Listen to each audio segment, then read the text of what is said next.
viewers, and welcome to another Formula 1 Grand Prix blog. This time it was for the Indian Grand Prix, or inaugural Indian Grand Prix, which took place this weekend.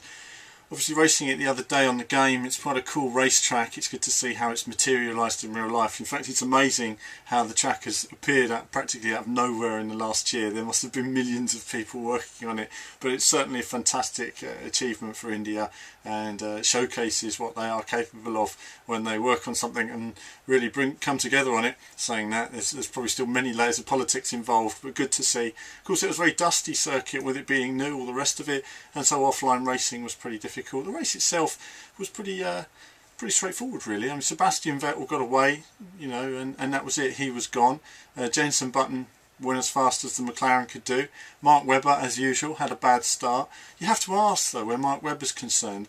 I mean, we've talked about tyres, and I mentioned to Anthony Davidson earlier this year about getting the tyres turned on with Mark, and it's an issue he's had with a harder tyre, but overall it just seems that performance isn't really there. And is the difference between Mark and Sebastian that big? Well, it wasn't last year, hasn't been in the past, and suddenly it seems to have expanded quite a lot.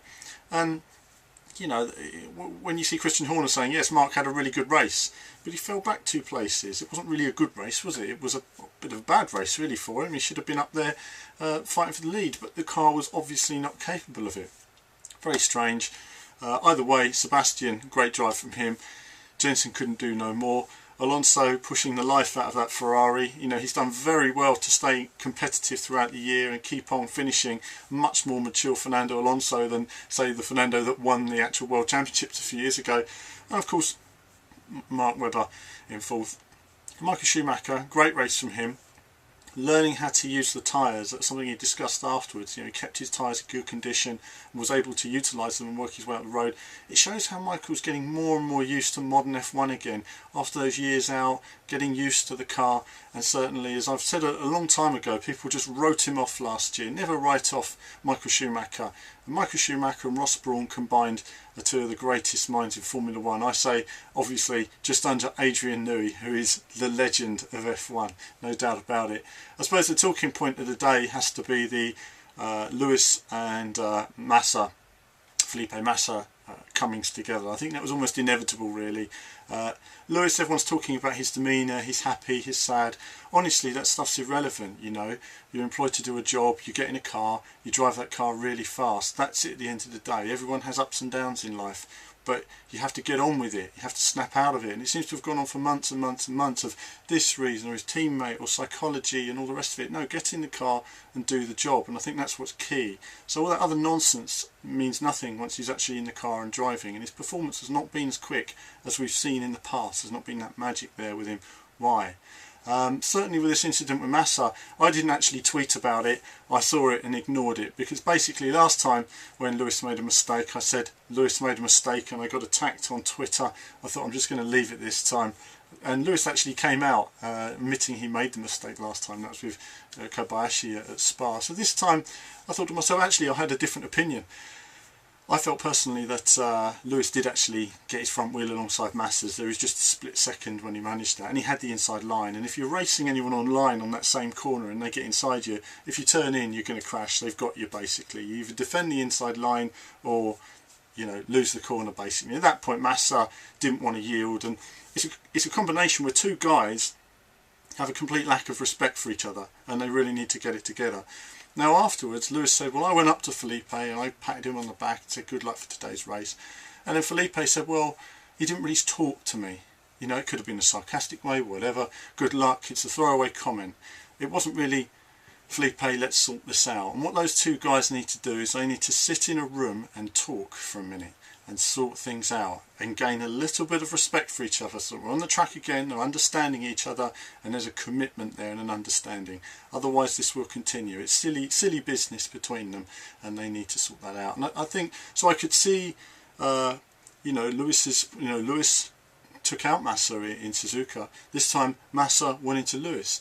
You know, the conversation was obviously Massa, you could interpret, oh, Lewis is being nice to him, you know, but no, talking to somebody is different, and I can see Felipe wants to talk to Lewis and sort things out. So I hope those 2 guys sort themselves out, but I think at the end of the day, it's 6 of one and half a dozen of the other, and if those guys want to sort it out, they can, you know, but it really needs to be down to getting your head down and ignoring other silliness that's happening around them.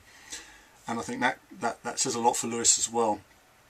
It was funny talking to Anthony Hamilton, his father, who obviously manages Paul di Resta. Anthony, how much Anthony's changed since he's been in Formula 1. Those that watched it were saying how he was a happy man when he came into F1, and that's kind of changed now to a much more of a business demeanour for him as well. And of course he's securing drives from his drivers as well, and where they're going to be moving about, a lot of moving about next year. Kimi Räikkönen coming back, where's he going to slot in?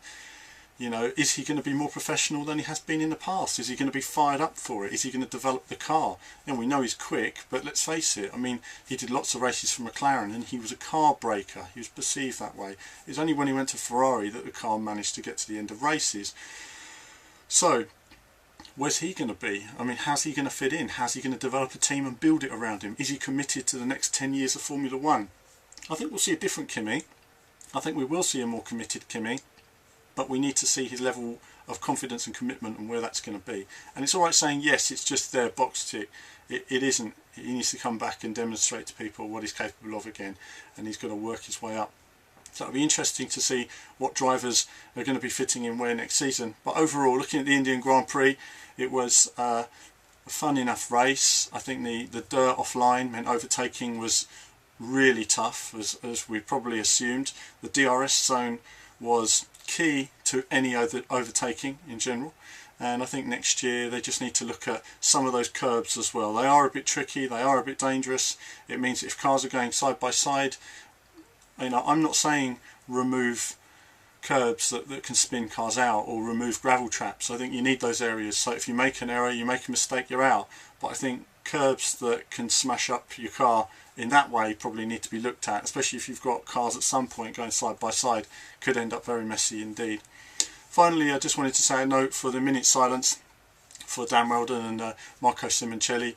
Marco's father, in fact, has asked for a minute of noise at the next MotoGP as well to celebrate his son. I think that's a wonderful thing to do, and I hope that I hope everyone celebrates Marco's life and his achievements in that short time as well. So I think that's a really fitting tribute for him. But that's it for now, viewers.